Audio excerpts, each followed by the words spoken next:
Hello, my name is Ross Parry. I'm Professor of Museum Technology in the School of Museum Studies at the University of Leicester in the UK. Leicester has the largest research community in museology in the world. We've been training the world's museum curators and gallery professionals for over half a century. And the University of Leicester is celebrating its centenary this year as we step into our second 100 years. It's a real privilege for us to be here and to contribute and also to share some of the findings of the One by One project, which is an international collaboration of cultural organizations, professional agencies, government bodies, funders, policymakers who are using action research to build museum digital confidence. In this presentation, I'd like to bring two very different concepts together. I'd like to bring the idea of computing and technology right next to, adjacent with humanity and emotion and how we feel. I'd like to feel for and explore and find the edges of what I'm calling the emotional turn in museum technology. It's a simple idea in many ways that for 20, 30 years, we've been trying to make the technology work, the software work, to understand what computing, what digital technology can do for museums and galleries across Asia. Then in the last 10, 15 years, we've been thinking about the business processes. We've been trying to understand those strategies and systems and visions and missions and forms of leadership that can make digital work in the gallery and the museum. Perhaps the thing we forgot to do is the other part of that important triangle, and that's people. More and more in scholarship and more in our professional practice, we're thinking about the experience of people, but not just our audiences and our communities and our learners and our customers and our users, but the people in the museum, the workforce, the museum and gallery professionals themselves.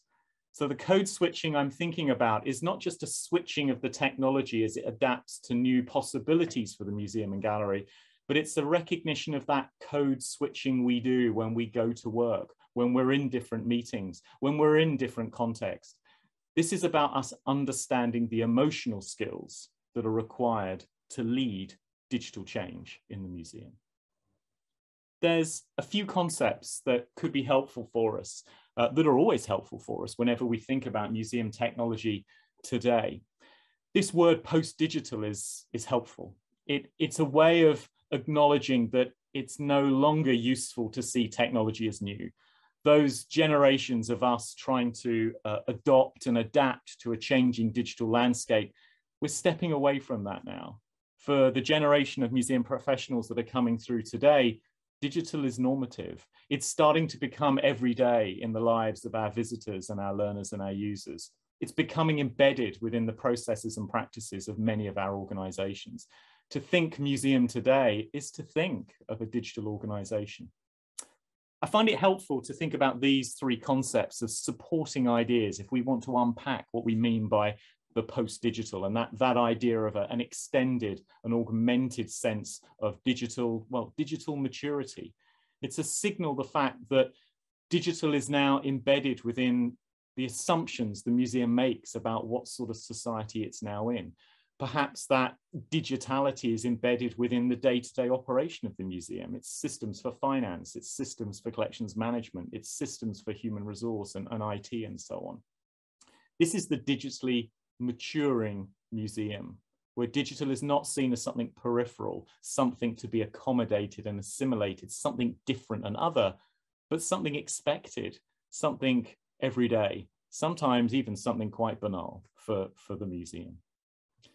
But another concept that helps us to understand the idea of post-digital is around mediatization. It's a really powerful and exciting way of thinking about why the museum is different, but also how our society is changing, but ways then of thinking about that museum and that society. Mediatization gets us to look at the organization, to get us to look at the gallery, the museum, and to acknowledge that museums are unique, media-rich spaces, unlike a theatre, unlike a school, unlike a shopping mall, unlike a leisure facility, unlike a publishing house, unlike of so many different industries and civic spaces. The museum is permeated and full of media upon media, media inside other media. It is quite a unique media landscape. So to think of museum is to think in a media way, and it can be useful to use a media logic to understand the museum's unique place in society. Mediatization, though, is also an acknowledgement of what's changing in the world around us, how a datification is taking place, more of our everyday lives being reduced to ones and zeros, an amplification, a massification of new types of connected technologies in the world as well, multiplying and multiplying. To understand society is to understand media, and it can be helpful to understand society in media terms and with a media logic.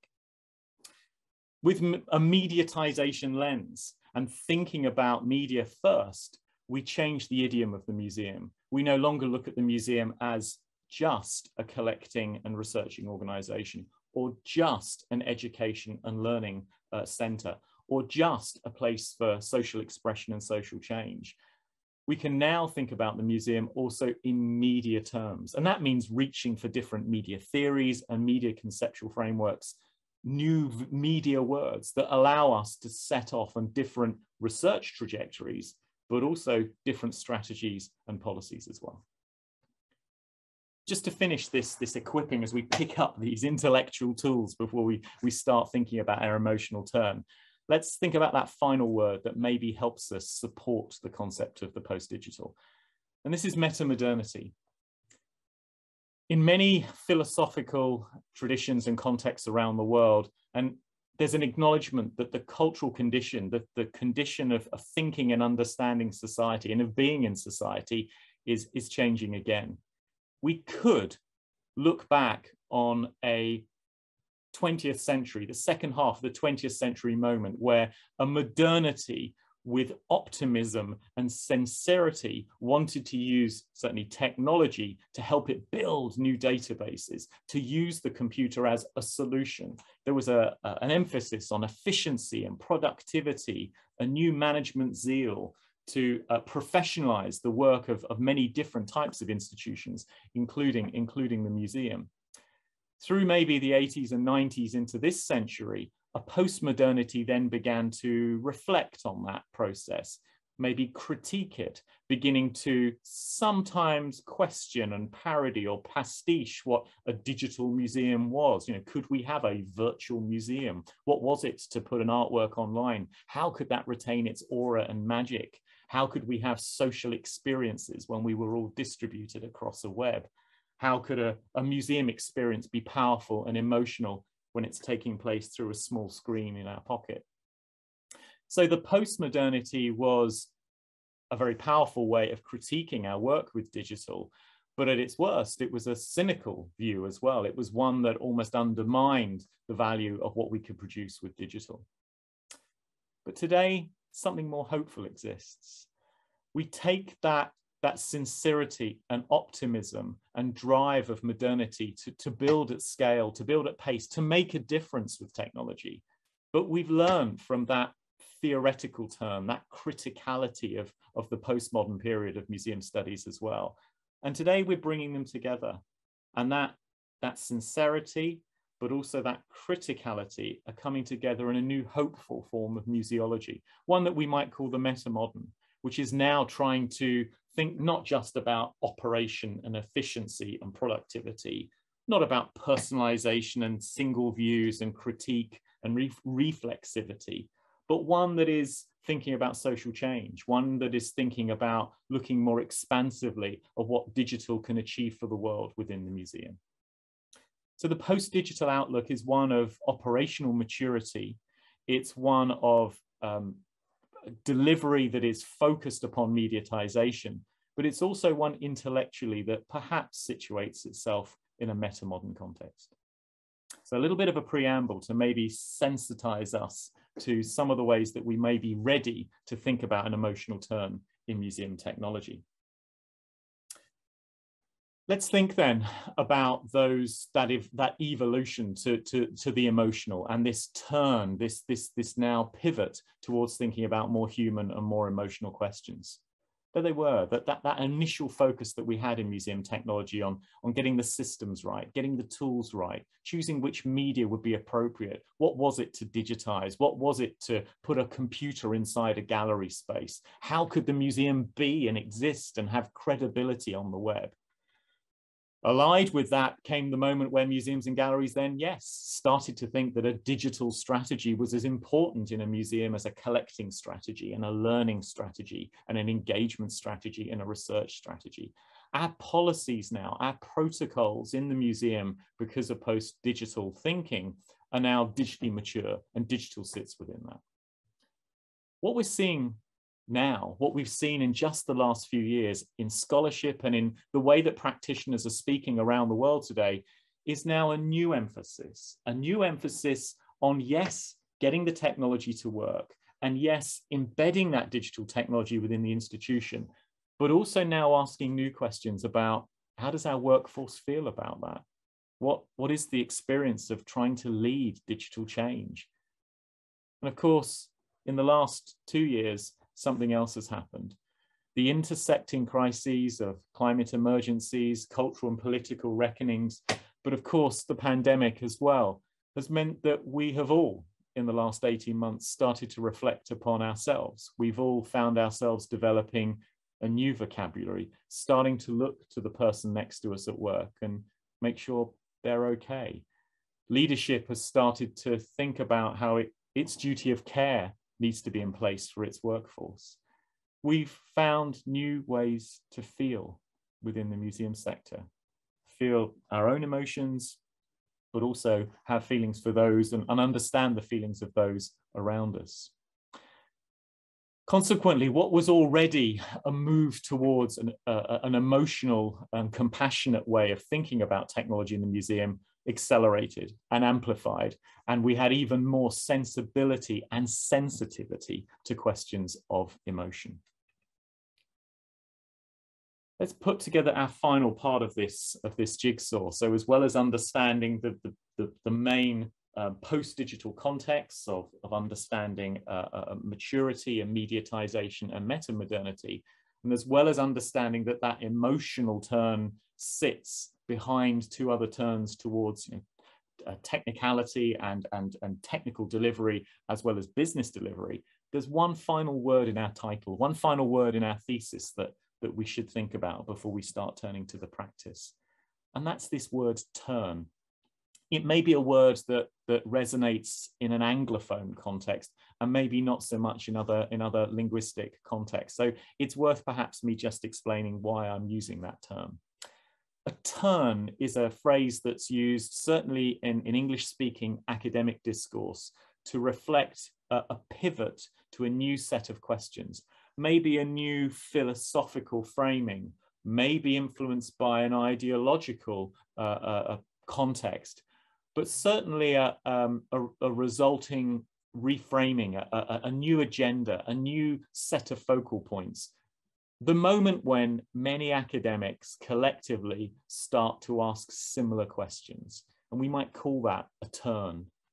Now, in museum studies, as subject to museology, we've been through many turns in our intellectual and theoretical approach. Through the 70s and 80s, museum studies went through its major theoretical turn, a subject that had been very much focused on the practicalities and practical processes of being a curator, what to do in the museum, how to do the job in a very pragmatic and practical way. That was then extended as some of those museum writers started to think about why that work should be done that way, or why the museum has a role in society in the way it does, and starting to reflect more upon the context, the intellectual context for museum work. So that new museology, as some called it, was an example of a theoretical turn, a new intellectualizing of the subject of museum studies. But there's been many other turns since then. Through the 80s into the 90s, museum studies went through its own educational turn. Writers started to think about the educational role of the museum. We started to understand how learning was different within the context of the museum, a mixture of formal and informal, personal, but also collective, public but also private learning, and learning that could be collections-based and could be bodily and kinesthetic, very different to the learning that could happen in other educational settings. So we developed theories of communication, theories of knowledge, theories of learning that would help us to be even more effective as museum professionals. At the end of the 20th century into the 21st century, a social turn took place, influenced by political science, influenced by sociology. Writers started to think about the social and political role of the museum. What responsibility does a civic organization like a museum have within a society? Can a museum ever be neutral? How does a museum decide where to position itself ideologically when there are moments of social and political crisis? What does a museum do? In the last 15 years, we've seen a sensory turn in museum studies. There's been more and more writers that have started to think about physically being in the museum. So maybe in some ways a response to a new emphasis on mediatization and the virtual and digital. We saw writers starting to think about the physicality, literally the sensory experience, the corporeal bodily experience of being embodied within the gallery space. And just like many other parts of the arts and humanities and social science, where there was this turn to emotion, turn to the body, turn to the sensory, we've seen it in museum studies as well.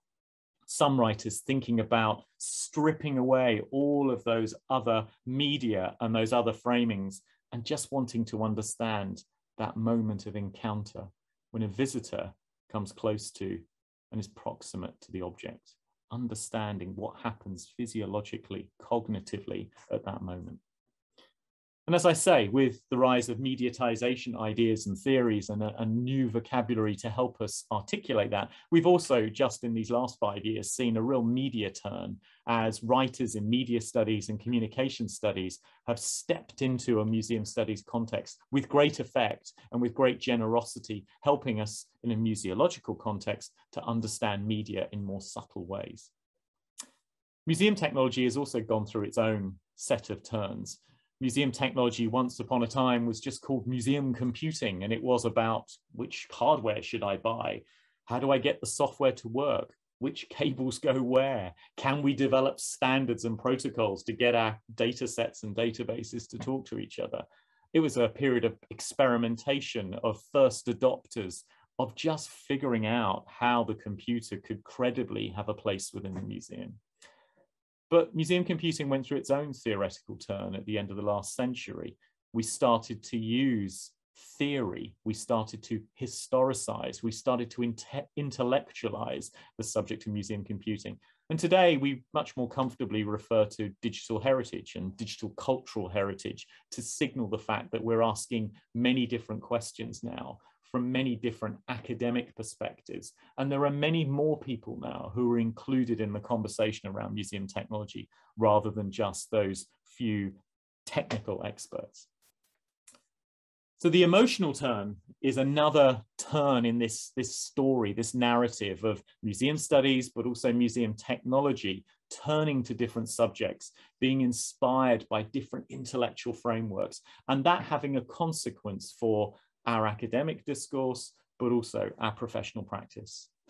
And it's that emotional turn in museum technology that I'd like to focus on. I'm part of a project called One by One. I lead it. It's an international consortium of academic organizations and government bodies and policymakers and professional associations as well, many other academics. And we're trying to build digitally confident museums by assembling ourselves in localized action research projects that then allow us to understand insightfully how museum digital change takes place in museums. And then we share those outcomes to the wider community. One by One has been a project that has helped us to understand this emotional turn in museum technology. These three words are always really helpful for us. We say that any discussion around museum digital change and transformation can helpfully think about being contextual, holistic, and purposeful. Purposeful means whenever you think about digital, your skills, your institutional capabilities, always think about why you're using digital. Don't just use digital because others are. Don't just feel you have to use digital. Always decide, always connect your use of digital with the mission and strategy of your institution, the social role of your institution. Be holistic. Look at every single aspect of your organization. If you're going to go through digital change, don't just think that it's a case of sending staff on a training course around IT. No, for your organization to gain its post-digital status, for it to be digitally mature, for it to have digital confidence, for it to be digitally fluent, your organization will need to look in all corners. It will need to look at its own vision and the extent to which digital assumptions are embedded within that articulation of itself. It needs to look at its leadership, the individuals that are leading digital, but the ways in which those leaders model positive digital behavior, but also the leaderful behavior around digital of everyone in the workforce, as well as the vision, also the leadership, but also the processes and the systems. Are they all in place to enable digital change to take place? But also the culture in your organization, the atmosphere, the vocabulary, the language, the beats, the supportive environment. Is that supportive for digital change as well? And what can you do about that? And of course, the people. To what extent are you giving agency and power to all of your staff so that they can be part of the digital change that you want to see? But finally, we say digital needs to be contextual. And I'll show you some examples of that in this final part of the discussion. Contextual meaning there is no single path to digital maturity in museums and galleries. There isn't a single textbook that says, follow these 10 steps. Digital change always needs to be on your terms, your team's terms, in the context of your organization. Maybe your organization doesn't need to digitally transform. Maybe it has a modest relationship with digital. If so, that's fine. Maybe your organization needs to prioritize digital change in one particular area. If so, make that your focus. So any conversation around digital skills development, around digital confidence, around digital change must always, always be understood exclusively in the context of that institution, so it can build its own roadmap, its own journey to digital change. So we always think contextually, holistically, and purposefully. In the museum sector, it's useful to understand digital as something we use, it's hardware and software and tools and so on. But digital is also something we manage. It's a process, it's production, it is the vision, the strategy. So doing digital is actually about leading digital change as well. But in the museum, we have digital assets, digital games, digital social media channels, digitized collections, digital records. But we collect digitality from society as well. We curate it, whether that's digital art or digital objects in the world. So we have a very interesting, unique relationship with digital in the museum as well. To do digital in the museum doesn't just mean knowing how to use the technology or managing a change process. It may mean collecting digital things. But the museum, because it reflects society and because it always needs to be relevant to society and its workforce needs to reflect society, museums have to have an acute understanding of digital culture as well. What are our visitors bringing to the museum in their hand, in their connected devices? Where are our visitors going online? What are digital behaviors? So the museum's relationship with digital, doing digital in the museum, is also about understanding digital society. Using digital, managing digital, creating digital, understanding digital. Here's a city contemporary art museum that we worked with. And they were thinking not as an individual, but as a whole organization. So they laid down the organizational card. And for them, it wasn't so much about learning how to use a particular piece of hardware or software, but for them, it was about how to manage their whole collection management system. So this was a process question for them. In their case, they need to be anticipatory. They know collections management systems are about to change in exciting new object-oriented ways. And the old hierarchical and relational data models are going to evolve into some very, very different data sets. They need to be ready for that as an organization. So they're building now that anticipatory skill set into how they work. But they need to be empathetic because they know their collection managers, their registrars, their documentation assistants are used to working in a particular way. So to help them through this digital change, they're going to need to be empathetic as digital leaders. The code switching I've wanted to share over this presentation, like I say, is a code switching around technology. It's about continuing to evolve the systems and the processes, the practices within the institution, continuing to evolve the platforms and the media that we use.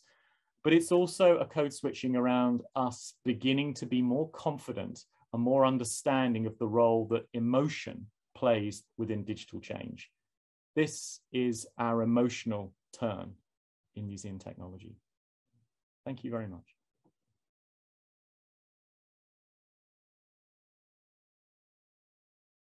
Hi everyone, my name is Devine. Welcome to the symposium that we're having today on the Omnichannel Museum. I'm really excited to be here.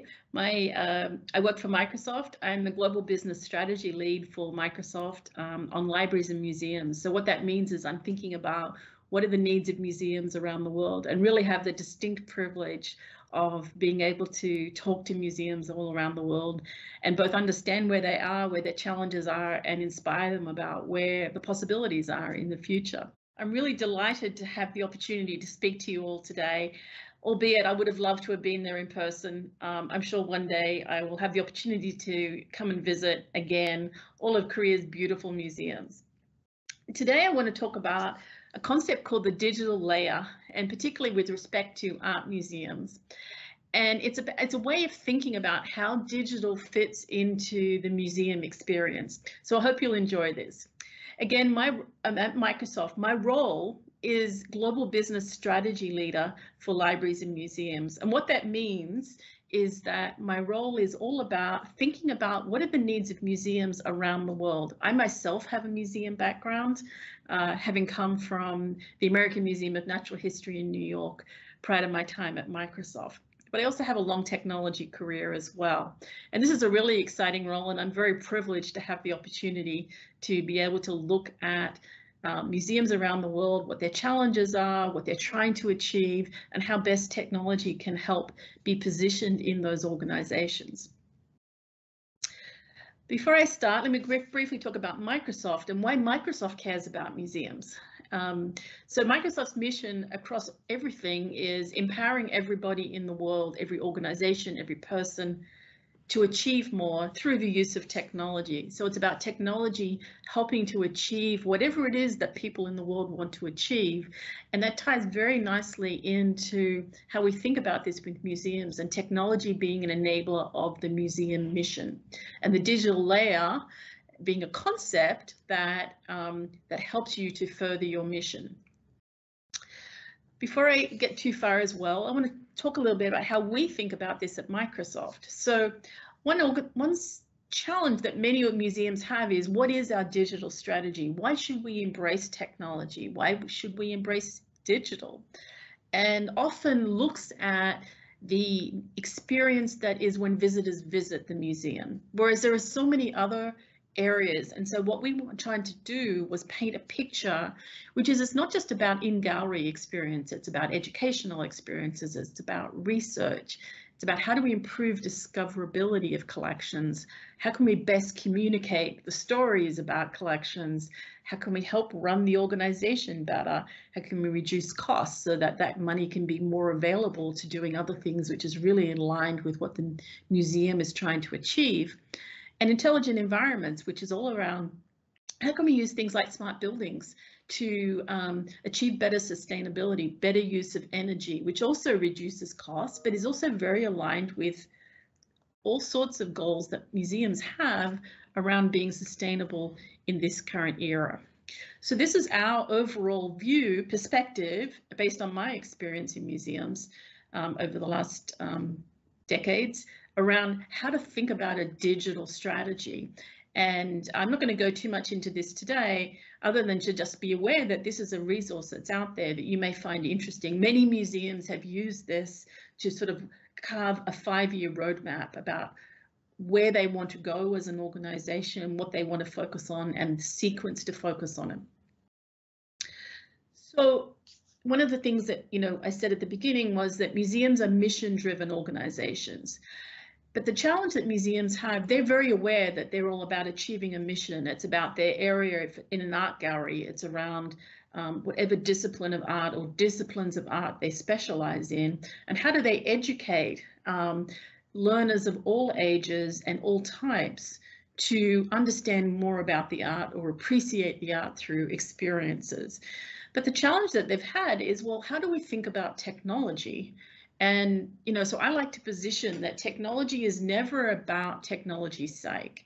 And certainly early on, sometimes we did that. We put, digital displays in galleries, or we put touch tables or all sorts of things as a way of trying to appear current. But actually, technology is about achieving something. So it's about achieving mission. And so technology is great for doing things like expanding the reach of the museum. It's about providing for deeper engagement, because we know, and we'll get into this, that educationally, some experiences are more cognitively better than other experiences. So when you're engaging more senses, more different types of engagement. But also, it helps achieve the mission through just reducing the cost base. So if you can spend less money on energy, if you can get more people to visit your museum and pay for tickets, if you can just reduce the cost of doing things, then clearly all of that money becomes more available for doing things that are very aligned to your mission. So this is, I think this is the test of every investment in technology in any museum, is to think about how does it achieve our mission, because that's the right reason to do it, and not as what we saw maybe 5-10 years ago, where everyone was like, we need a digital display, we need 5 apps, but not really knowing why. So this is, for me, the central thing of everything we do. How does it achieve the mission? And that's the reason to invest in it. And it's also clearly justifies it. So one of the things that we learned about technology is during the pandemic, when many museums around the world needed to close, people started to look at, well, if there is no building open, what sort of a museum do we have left? Because everything is about the experience of coming to the building to engage in educational classes, engage in the galleries, the displays, etc. And so many museums throughout the world, we've seen this over and over again, opened up to virtual access and then found that they were reaching so many more people. By reaching more people that they had never even realized were available to them. So that was everything from places like the Victorian Albert Museum in London, which suddenly saw an international audience. So not everyone can go to London. I'm sure that this was the same in Korea, where not everyone can get to Korea. I would love to go to Korea. I've only briefly managed to fly through Incheon Airport, but other than that, I haven't had the opportunity to spend a lot of time in Korea.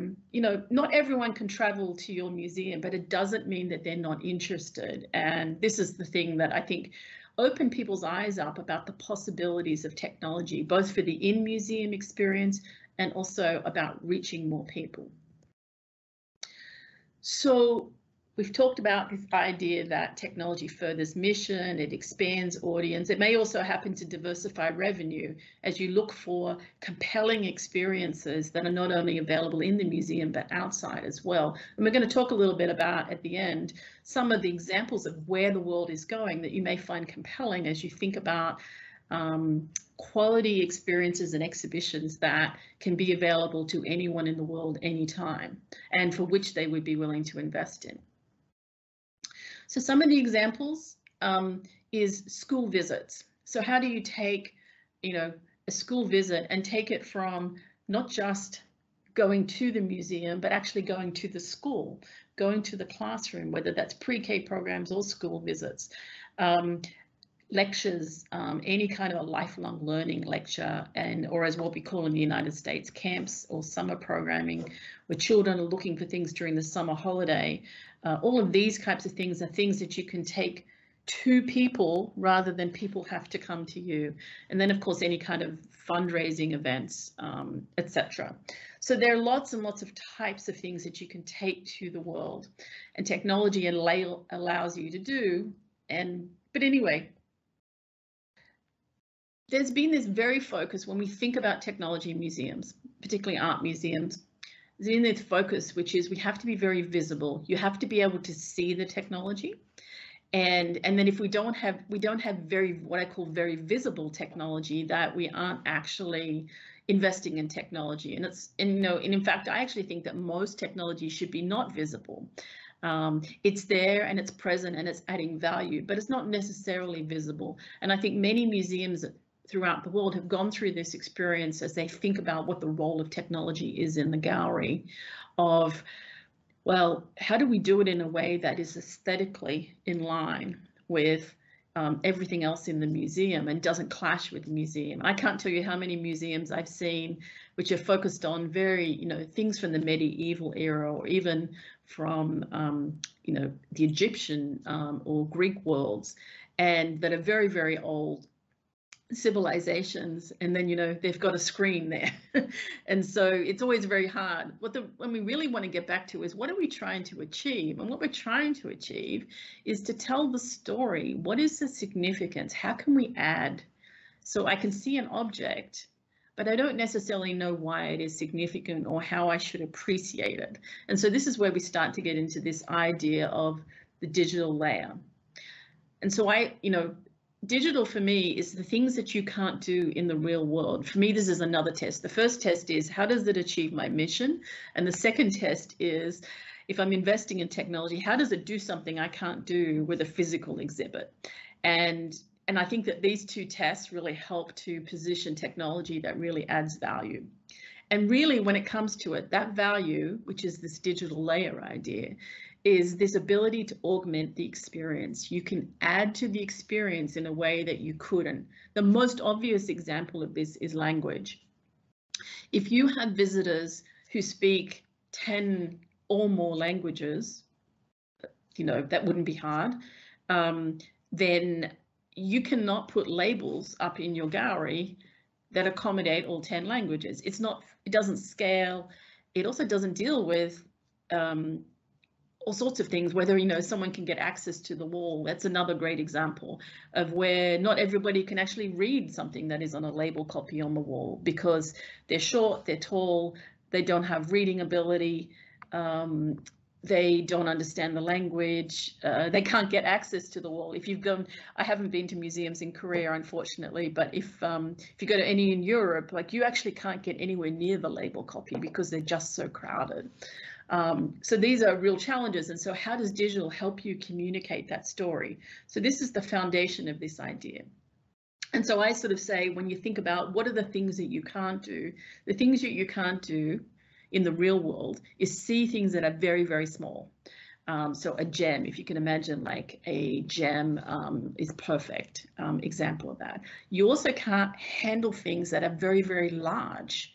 Or see things that are very, very close up. So if you ever take a painting and you come close up, it's quite a different experience than the painting experience that you might have from 6 feet back.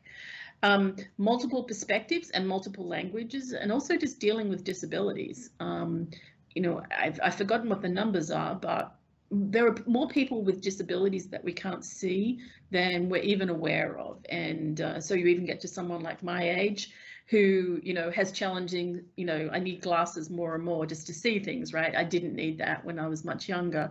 But if people have hearing, have all sorts of disabilities. So these are the things to think about as you think about how digital, and this is what I call the digital layer. It's like a layer that sits on top of the real world, that works with the real world and augments it. And this is, I think, the test with how to think about how to look at digital in a museum.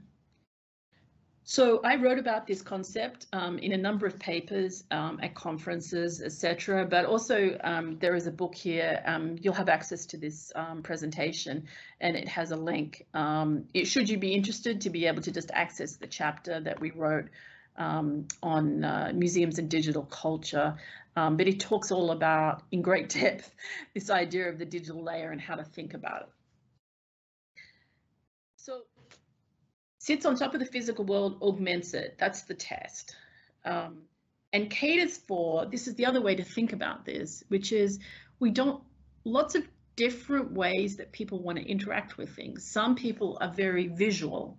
Some people prefer to hear. Some people prefer to read. And so everyone is different in terms of how they take information in and understand it.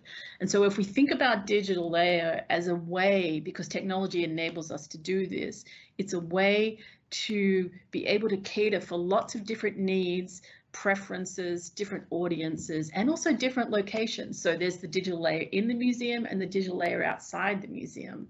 So how do we think about extending the museum into this sort of larger ecosystem? And so I want to sort of move to how to think about this outside the museum. In fact, I think all technology needs to be looked at, not just as an in-museum or an out-of-museum experience. It's just how do I want to reach everybody, the maximum number of people in the most ways, and then how does digital get me there? And so I like to think of this idea as a part of the physical museum being part of this larger ecosystem. So here we have a physical museum, but people could also be planes, trains, automobiles, could be in classrooms, they can be at home, they could be on the other side of the world, they could be in your own city. But this idea of the building a very important channel, but just a single channel in a larger ecosystem of how to think about what a museum is in the 21st century and beyond. And it's this idea we've talked a lot about, called about blending the physical and the digital worlds. And it's this, I probably would have done a better diagram if I'd sort of put this digital world sits on top of the physical world. But this is how we think about it. It's not a different thing. And you'll start to hear more and more about this discussion of the idea of something called the Metaverse. And the Metaverse is where the world's going now and will be in the next 5 years, something that we all sort of just expect and can't imagine how the world worked differently. And this has been the true of all technology over the years. It's been an evolution. I've been involved in technology for nearly 40 years now, and it goes all the way back to the beginning, the end of the mainframe era and the beginning of personal computing. And it's really been fascinating to watch how it's evolved. But this is the era we're in now, of this idea of having to experience everything as either physical or digital is starting to go away, and it becomes hard to tell what's what anymore. But ultimately, it achieves what we want to, which is augment those experiences to do things we can't do in the physical space. Oh, there you go. I forgot I had that animation. So I want to talk to you. This is a really great way to sort of discuss how this works in something very tangible. So this is still very conceptual, still very new in terms of technology, but it's how we want to think about museums, art galleries, and digital layers as we move forward. And so this idea, let me explain what this image is meant to do. So we have something called Microsoft Mesh, which is, don't worry whether it's Microsoft or not, it's an epitome of how we think about the world in this metaverse idea. So it is this idea that normally today in 2021, we expect to communicate with people over either in person, as we did before the pandemic, or through video conferencing, where it's very much a two-dimensional experience. But now we're moving into this idea of a much more authentic experience. So here we have a person who exists in the real world in this particular room. Here we have a person who's presenting themselves as an avatar. So they are actually somewhere else in the world, but they are present in this meeting as though they are standing in the room from the perspective of this person here, this gentleman here. But they're presenting themselves as an avatar, not necessarily as sort of representation of themselves, not necessarily their physical being. This person here is also somewhere else in the world, but they're being presented as through what's called volumetric capture. So it's a way of holoportation of their image and their presence, their height, everything about them, into this room as though they were in the room as well. So you get this idea that you've got three people in completely different geographical locations, but existing as though they are all in the same room and collaborating as we would if we were all in the same room. And then here you have a model that they're looking at. Now, if you can imagine, this is a museum exhibition, this is a collection object, this could be in a classroom, it could be anywhere in the world. And this is actually virtual. This is a 3D high-res representation of something. And the idea of this idea of metaverse, which is definitely where the world is going, that this technology exists today, it just needs to mature, and it's just going to get better and better over time, is this idea that we can have authentic collaborative experiences regardless of location, because we can create an environment where we will feel like we're in the same location. So if you go back to my 2 tests, my first test, how does this enhance the mission? You can imagine that this creates authentic learning experiences or experiential experiences in a way that just doing a 2-dimensional video conference doesn't. It's good, but it's not as good as the real experience, and everyone's in pursuit of how do we get to that real experience. We also have a couple of other examples here. Same idea. We have people here as avatars. We have people in real life. We have a 3-dimensional object, and it's about, you know, creating a more authentic experience. And this is the digital layer. This is the real world, these guys. This is the layer that sits on top of the real world, and allows for an authentic experience. And so we have also, it's not just people with goggles. It could be, in this case, Microsoft goggles. It could be somebody else's goggles. It's also something that you can experience through a regular screen, and allows you to, you know, access on any device. It'll also do your phone, your tablet, all of these kinds of things. So I hope you can see about this is where the world is going, and it's very hard for people to understand where technology is heading, but this is a great example. So with that, I want to thank you for your time today. I hope that you found this inspiring and hopefully helped you as to how to think about the digital layer as a concept and as a strategy in thinking about how to think about technology in your organizations. So thank you very much.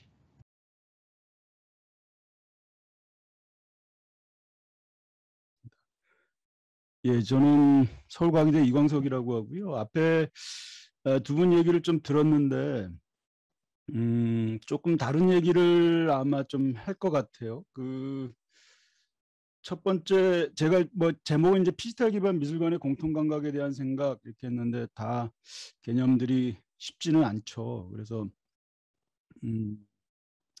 일단은 뭐 미술관을 둘러싼 지금 기술 환경, 신기술 환경이라는 것이 코로나19 국면과 함께 이제 굉장히 가속화되고 있는데, 이 기술에 대해서 미술관뿐만 아니죠. 뭐 사회적으로 대부분 이것을 어떻게 이제 신기술을 받아들여야 되는지, 이전에도 이제 기술은 계속 인간의 어쨌거나 발명물이고 문명을 이루는 하나의 인간 종만의 독특한 하나의 창작물일 텐데 항상 문제가 되어 왔었죠. 문제가 되어 왔지만 이제 코로나 충격이라는 것으로 인해서 기술이 인간의 뭐 경제나 시장 영역은 물론이거니와 사회적으로 접붙는 전면이 훨씬 더 밀도가 높아졌다라고 저는 생각이 들고요.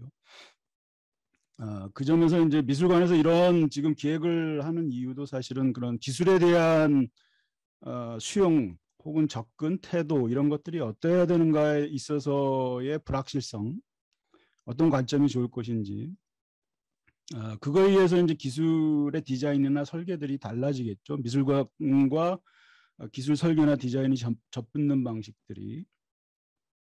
그리고 미술관의 역할이라는 것이 결국은 작가와 관객을 매개시켜 주면서 일종의 이제 그런 동시대적 감각 혹은 동시대성이라는 부분, 저는 이제 이거를 오늘 공통감각이라고 말씀드리고 싶은데, 센서스 커뮤니스, 뭐 영어로 하면 되게 웃깁니다. 그냥 커먼 센스라는 개념으로 쓰는데 상식이죠. 그러니까 상식의 선에서 그런 어떤 기술이 그런 관객과 작가 그 사이를 미술관을 통해서 매개시켜주는 방식에 있어서의 동시대성이라는 부분이 저는 이제 어떻게 보면 그게 이제 공통감각일 수가 있겠죠. 어떤 공통감각, 뭐 그 중에 특히 이제 기술의 문제들을 어떻게 공통감각 안에서 다뤄야 되는지. 미술관은 결국은 특히 이제 사립미술관이 아닌 경우에는 적어도 이와 같은 이제 공통감각에 대한 고민들이 분명히 있어야 되겠다라는 생각이 들고요. 그래서 그와 관련된 얘기들을 좀 풀어갈까 합니다. 어떤 관점이 좀 중요할까라는 지점들을 좀 여러분들과 함께 한번 생각해보는 시간 정도로 좀 갖고자 합니다. 어쨌거나 우리가 이제 기술에 대한 낙관론은 상당히 어떻게 보면 서투른, 이제까지 우리가 기술을 많이 접해왔죠. 신기술과 관련해서 보면, 특히 디지털 기술과 관련해서 보면 한국 사회에서는 80년대 중후반부터 PC 문화가 확장됐죠. 그리고 90년대 인터넷 문화로 확장되면서 우리가 이제 디지털이라는 그 기술이 뭔지에 대한 감각들을 느껴왔던 그런 세월이 있습니다. 그리고 우리가 그것에 대한 어떤 긍정점들을 굉장히 칭송하면서 봤던 것이 이제 포스트 미디어라는 개념이었고, 적어도 그래서 저는 이제 포스트 디지털이라는 얘기를 우리가 만약에 하고, 앞서도 이제 포스트 디지털이라는 얘기들을 해왔죠. 그리고 디지털이 가지고 있는, 아마도 디지털 이후를 얘기하고 탈디지털을 얘기하거나 아니면 뭐 디지털 이후를 얘기하고 있는 걸 겁니다. 디지털이 가지고 있었던 문제점들이 2000년대, 90년대 초반에는 굉장히 우리가 열광했었는데 2000년대 이후로 이제 그것이 가지고 있는 문제점들이, 특히 우리가 이제 스마트폰이나 스마트 문화라고 상징되는 문화를 접한 지가 한 10여 년이 넘었는데, 그 시기를 겪으면서 다양한 형태로 이 디지털 기술이 좋은 것만은 아니다라는 것을 우리가 인지하기 시작했죠. 일종의 이제 성찰의 시기가 제가 보기에는 왔다라는 생각이 들어요. 그래서 2000년대까지 우리가 그 디지털에 열광하던 포스트 미디어 시대, 다양한 이론가들조차도 이제 그런 인터넷 시대를 굉장히 열광했었죠, 초기에. 그런 시점은 이제 지났다. 그리고 포스트 디지털의 의미도 사실은 그런 반성적이고 성찰의 디지털에 대한 감각, 그런 생각들을 사회적으로 좀 모아내는 그런 작업들이 필요한 지점이다라고 저는 보고 싶고요. 근데 이제 문제는 포스트 코로나 국면이 생기면서 그 성찰의 시점을 놓쳐버렸어요. 제가 보기엔 그렇습니다. 미술계에서 포스트 디지털 논의들이 좀 있었죠. 제가 말씀드린 맥락 안에서 이제 얘기되지는 않았던 것 같은데, 또 다른 상찬으로 기술에 대한 예찬이나 상찬으로 갈 수밖에 없었던 지점들도 있었고, 그에 대한 비판, 제가 견지하고자 하는 그런 관점에서 바라보는 시각들도 있었죠. 근데 이제 포스트 코로나 국면은 우리가 비대면이라는 상황들을 우리에게 안겨주면서 사실은 숙고나 성찰을 할 그런 여지 자체를 마련해 주지 않았다. 지난 한 1년 반 이상이 됐죠. 한 3월부터 시작돼서 1년 반 이상이 지나버렸는데, 그동안에 오히려 과거로 좀 회귀하는 그런 느낌이 들어요. 그러니까 기술 의존도가 굉장히 높아지고, 코로나라는 사실은 뭐 인수 공통 감염병에 의해서 발생하는 한 인간의 문명으로부터 발생한 아주 굉장한 비극적인 지금 상황들인데, 이제 그런 거에 대한 문제 제기도 크게 없이 사실은 심도 깊은 논의를 할 시간들이 없었던 거죠. 오히려 그 반대급부적인, 그러니까 그것으로부터 피할 수 있는 조건들은 이제 기술에서 찾는 경향들이 상당히 늘어났고, 이제 그런 것들이 이제 기술에 대해서 우리가 다시 사유해야 되지만 사유하지 않고 그냥 응용하고 적용하는 데 급급한 그런 지금 시점에 있는 것이 아닌가, 그런 생각을 해봅니다.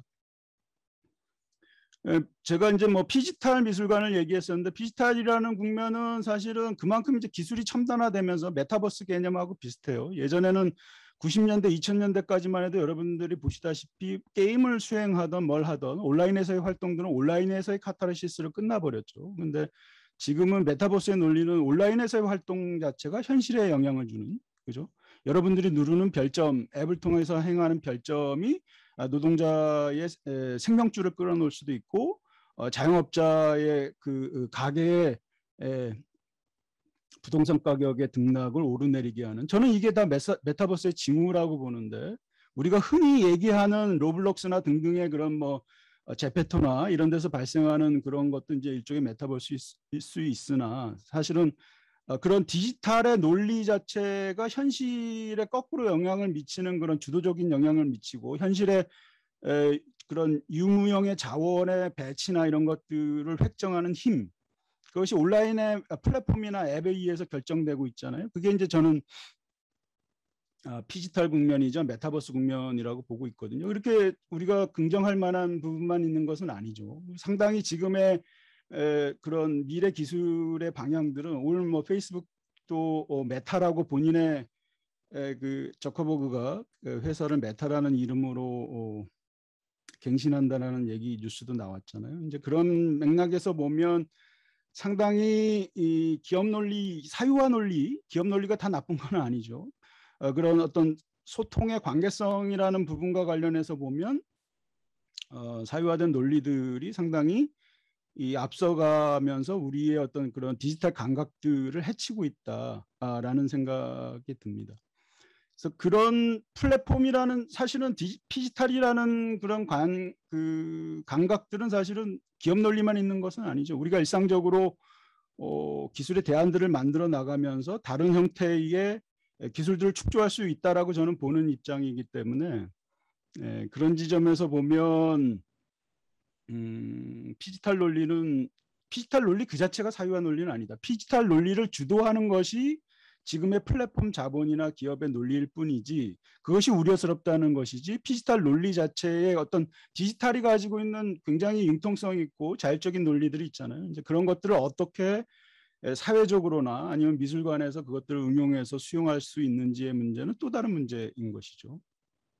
근데 우리가 이제까지 봐왔던 것처럼 역사적으로 아까 포스트 디지털을 우리가 성찰적으로 봐야 된다라고 말씀드렸던 것처럼 실제 그런 기술의 논리라는 것이 굉장히 중립화되고 추상화된 수준에서 논의되는 것이 아니고 대체로 보면 어떤 기업의 어떤 그런 상표권 아래서 움직이는 그런 논리 구조라는 것 그런 것들을 고려했을 때 상당히 지금의 형세는 그렇게 긍정적이라고 보기는 어렵다. 이 속에서 이제 미술관의 기술은 취해야 될 것이고 비대면 국면에서 어떤 관점을 기술에 대한 태도를 취해야 되는 것은 굉장히 이제 딜레마 상황이라고 볼 수가 있겠습니다.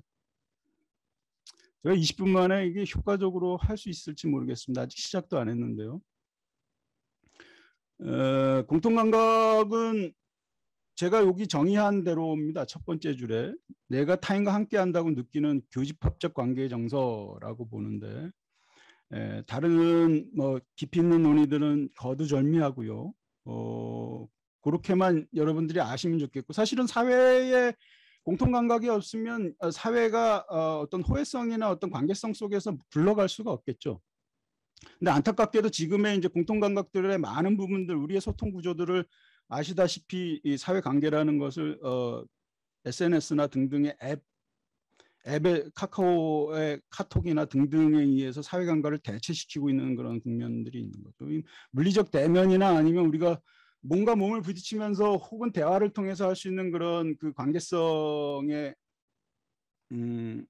문제들을 실제 지금 사유화된 거의 이 기업들에 의해서 소통의 구조들이 매개되고 있는 것이죠. 그들이 만들어낸 그런 설계 구조, 디자인에 의해서 우리의 감수성이나 관계 구조가 왜곡되거나 이런 현상들이 지금 굉장히 많이 발생하고 있지 않습니까? 이제 그런 지점에서 공통감각에 있어서의 문제들이 있다라고 볼 수가 있겠죠.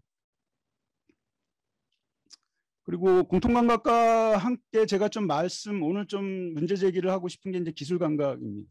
기술감각이라는 것은 멀티태스킹을 잘하는 감각이 아니고 기술을 좀 더 성찰적으로 바라보는 지금의 기술이 어떤 컨텍스트 아래 놓여 있는지를 보고 그것을 좀 더 그런 공통감각에 이바지하는 방식, 공헌하는 방식으로 호혜적 방식으로 쓸 수 있는 것들을 고민하는 그런 태도, 그게 기술감각이라고 할 수 있겠죠. 생태감각은 다른 한 축이라고 봅니다. 지금의 이제 포스트 코로나 국면에서 보시면 일종의 이제 생태 대안에 대해서 고민하는 그리고 기술이 이 생태와 어떤 때는 굉장히 모순적 지위에 처할 수도 있다라는 것이죠. 그래서 사실은 한국 사회에서 그런 부분들을 심도 있게 고민을 안 하고 사실은 기술로 생태 문제들을 해결할 수 있다라고 보는 그런 관점들이 많죠. 생태 감각이라는 것은 결국은 또 인간뿐만이 아니고 인간 사회적 약자나 타자에 대한 관계성의 회복이나 그들에 대한 관심, 돌봄 이런 것도 굉장히 중요하지만 또한 인간 아닌 비인간적인 존재들, 묻생명들과의 관계성의 회복 이런 것까지도 우리가 고민해야 되는 지점이고 저는 사실은 그런 동시대적 감각, 공통감각이라는 우리가 같이 공유해야 될 새로운 형태의 감각의 가장 큰 축이 특히나 이제 지금 포스트 코로나 국면에서 기술 감각과 생태 감각이어야 되지 않겠느냐는 생각을 합니다. 그리고 이것이 이제 공통 감각을 이루는 굉장히 중요한 요인들이 될 것이다라고 보고 있고요. 그래서 오늘 발표를 위해서 제가 그림을 하나 그렸는데 추상적인 그림인데요. 많은 거칠게 조금 그 디테일이나 어떻게 보면 풍부한 그런 지형이나 이런 것들을 생략할 수도 있겠습니다. 하지만 이제 그냥 제가 느낌에 제가 그 공통감각 지금 Z의 라인에 그려져 있고요. 그 XY축에 의해서 이제 굉장히 중요하게 공통감각의 위치들이 그러니까 밀도가 공통감각이 얼마나 향상되는지에 영향을 미친다라고 보고 싶은데 X축은 이제 아까 말씀드렸던 생태 감각이고 인간 중심주의고 에코 모더니스트적인 그런 사유, 기술로 뭔가 우리가 지금의 위기나 기후 위기 등등을 극복할 수 있다라고 보는 그런 여전히 이제 인간 중심주의적인 그런 관점들, 발전주의 관점, 성장주의 관점 그런 관점들이 이제 인간 중심주의라고 볼 수가 있겠죠. 생태주의는 이제 그 반대축에 있는 것이고 아까 제가 말씀드렸던 생태 감각에 의거한 그래서 X축의 오른쪽으로 갈수록 생태주의 감각이 확장된다라고 이제 볼 수가 있겠고요. Y축에는 이제 기술 감각인데 기술 감각도 사유화되고 지적재산권이나 이런 것들에 의해서 꽉 물려 있는 그런 기술 그리고 변형이 불가능한 용도 변경이 어려운 그런 거기에 어떤 개입을 하기가 어려운 일반인들이 그런 기술이 이제 보통 굳은 기술이라고 얘기할 수가 있겠고 무른 기술은 그 반대쪽에 있는 것이죠. 개방형 기술이고 뭔가 변형이 가능하고 우리의 창의성이 개입됐을 때 훨씬 더 가치들이 확산되는 그런 형태의 기술들이 무른 기술이라고 볼 수가 있겠습니다. 화이트 큐브를 그냥 저렇게 그렸어요. 그리고 포스트 코로나 국면에서 이제 바이러스가 저렇게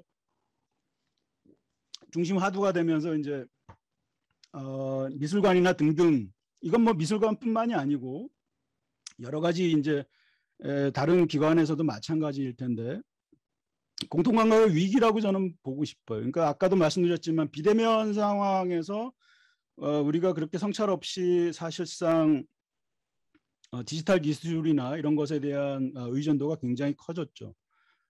무인 자동화나 등등 그리고 앱을 통한 배달이라든지 이런 것들이 굉장히 활성화됐고요.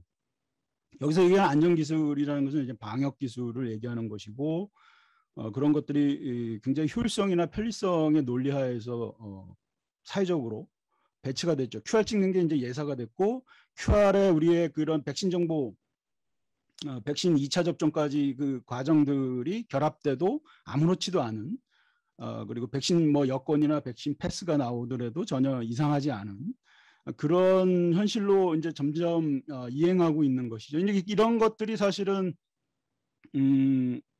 공통감각을 위기에 몰아넣는 기술 감각과 관련해서 보면 그런 측면이 있다라고 봅니다. 아까 말씀드렸던 그 다음에 이제 공통감각의 소셜 플랫폼화 사회적인 관계성 자체를 앱에 의존하고 있고 거기에 우리의 어떤 감수성들을 투여하는 굉장히 감정 소모적인 독성을 가진 그런 형태의 소통들이 지금 이루어지고 있죠. 그리고 돌봄과 연대 소실이라는 것은 생태 감각과 관련해서 보면 상당히 문제라고 볼 수가 있죠. 왜냐하면 사실은 초자적인 자기 중심주의적인 남을 배려하기보다는 사실은 물리적 거리두기라는 것은 공식적으로는 사회적 거리두기지만 그런 형태의 것들이 이제 타인을 배려하기보다는 자기의 어떤 몸 자체를 건사하기 위한 그런 전략에 몰두하게 만들면서 이전에 비해서 돌봄이나 연대의 감각들이 소실될 수밖에 없겠죠. 자, 이 현실이 지금 현재의 현실인데 사실은 그런 구dun기술, 기술의 감각에 있어서는 구dun기술이나 공통감각과 관련해서 공통감각 얘기를 안 드렸는데 이 두 축이 이제 중요한 축이 되겠죠. 사유화된 어떤 그런 질서나 이런 기술과 관련해서도 그렇고 생태 감각과 관련해서도 그렇고 그런 부분에서 많은 부분 후퇴하고 있는 그런 측면들이 있고요. 인간 중심주의적인 것도 계속해서 탈탄소 전환이나 이런 부분에서 크게 이제 성과가 일어나지 않는 것도 이런 기본적인 태도 때문이라고 저는 보고 싶고요. 그래서 이 공통감각의 회복을 위해서는 적어도 우리가 이제 좀 견지해야 될 그런 태도들이 이 지금의 현재의 문제들이 백신 이후에 어떤 우리가 생명 공생의 관계들을 도모할 수 있는 그런 생태적 전망들이 굉장히 중요하고 그리고 탈인간 중심주의적인 그런 사유, 태도나 이런 것들이 굉장히 뭐 이전에 아까 말씀드렸던 그리고 기술과의 관계성에서도 기술 주도적인 것이 아니라 어떻게 하면 인간과 같이 앙상블적인 지위들을 누릴 수 있을지 이런 부분들이 기술의 도입에 있어서도 사회적 도입에 있어서도 우리가 좀 고민해야 될 지점들이 아닌가라는 생각이 들고요. 그리고 생태와 기술이 따로 가서는 안 되죠. 우리가 보통 보면 아까 말씀드렸다시피 이제 디지털 뉴딜과 그린 뉴딜이 따로 있잖아요. 그린 뉴딜의 기술로 생태 문제를 해결하려고 하는 그런 정책 프로젝트들이 어마어마하게 많거든요. 그러니까 이 두 양자가 사실은 결합돼서 공통감각을 회복하는 쪽으로 활용이 돼야 되겠죠. 제가 시간을 많이 쓴 것 같습니다. 마지막 슬라이드인데 최종 뭐 이게 미래미술관이 될 수 있고 어떻게 보면 사회 조직일 수도 있고요. 우리 사회의 방향일 수도 있겠습니다. 적어도 이런 그 기술에 있어서 왼쪽에 있는 변수들이죠. 그 Y축에 한번 보시면 왼쪽에 앙상블, 자유도, 개방성 뭐 등등의 좋은 얘기들 많이 써놨는데 사실은 이것들이 잘 안 되죠.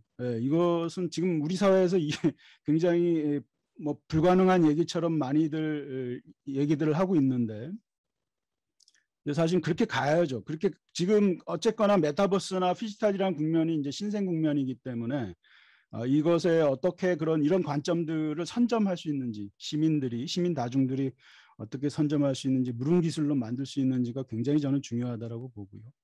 생태 이슈는 당연히 지금의 포스트 코로나 국면에서 여러 가지 기후위기 이슈와 함께 우리가 다른 관점, 다른 삶을 생태적 삶을 시도하는 문제에 대한 여러 가지 반성적인 성찰들을 우리에게 주고 있기 때문에 당연히 이것은 이제 생태주의 쪽으로 X축의 오른쪽으로 끌고 갈 수 있는 우리가 힘이 있다라고 봅니다. 공통감각과 관련해서 이 두 가지 축을 가지고 생태기술 감각을 서로 동시대적으로 우리가 공유해야 되는 그런 감각으로서 한 축으로 삼고 사회적 관계성에 있어서의 이런 커먼즈라든지 공생공락의 가치라든지 호혜나 돌봄의 가치라든지 이런 것들이 어떻게 마련될 수 있는지를 고민한다면 저는 그 Z축의 뒤쪽으로 공통화라는 사유화된 방식이 아닌 방식으로 함께 끌어갈 수 있지 않을까 하는 게 이제 제 생각이고요. 그 미술관이 다루는 기술에 있어서의 태도라는 것은 이 수단화된 기술일 수도 있지만 관점이나 이것들을 어떻게 배치할 것인가의 조직의 문제 그리고 전시에 있어서의 토픽의 문제 등등에 있어서 다 연관되고 결부되어 있다라는 생각이 들거든요. 그러니까 그런 지점에서 기술에 대한 새로운 태도나 관점이 생겼을 때 그것이 포스트 디지털일 수 있고 피지털 국면에서의 미술관에 있어서 새로운 관점들, 기술에 대한 새로운 관점들을 우리가 다시 한번 세울 수 있는 계기가 되지 않을까 뭐 그런 생각을 해봤습니다. 예, 시간에 쫓겨서 두서없이 말을 했는데요. 예, 경청해 주셔서 감사합니다.